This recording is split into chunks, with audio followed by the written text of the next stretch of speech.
यशोधरा मेघावती भाग 3 अंतिम युद्ध।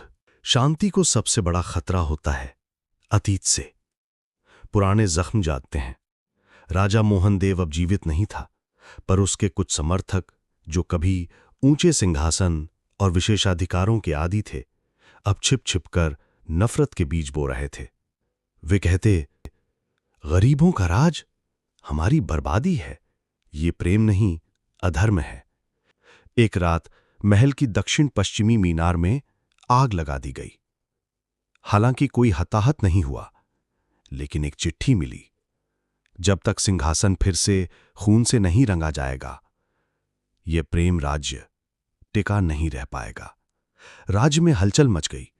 रघु और रूपा ने आग्रह किया, हमें सशस्त्र सेना बनानी चाहिए।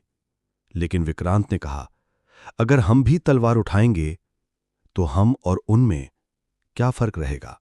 विक्रांत और यशोधरा ने निर्णय लिया, अंतिम संवाद के लिए शत्रुओं को आमंत्रित किया जाए। धूप सागर के पुराने अरण्य मंदिर में, जिसे अब शांति सभा कहा जाता था, विक्रांत, यशोधरा और विरोधियों के प्रतिनिधि एकत्रित हुए। गहन मौन के बीच विक्रांत बोले, अगर तुम्हें सत्ता चाहिए मैं छोड़ देता हूं, पर खून से नहीं, संवाद से लो। शत्रुओं ने देखा, ये वो राजा नहीं था जो गद्दी के लिए लड़ता था, ये वो सेवक था जो प्रजा के लिए झुकता था। विरोधियों में से एक वृद्ध मंत्री उठे, हमने मोहनदेव के अहंकार को देखा था, लेकिन आज पहली बार हमने नेतृत्व में विनम्रता देखी है। धरोहर संघ ने हथियार डाल दिए। वर्षों बाद विक्रांत और यशोधरा ने अपनी गद्दी अगली पीढ़ी को सौंप दी। वे खुद उसी अमर वृक्ष के नीचे एक कुटिया बनाकर रहने लगे, जहां उनका प्रेम जन्मा था।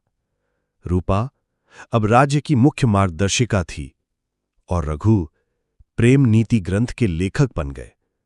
अंतिम वाक्य, राज्य वो नहीं जहां राजा बोलता है, राज्य वो है जहां प्रेम सुनाई देता है। इस प्रकार समाप्त होती है धूप सागर की वो महागाथा, जिसने सिद्ध कर दिया कि प्रेम केवल भावना नहीं, वो शासन की सबसे शक्तिशाली नींव हो सकता है।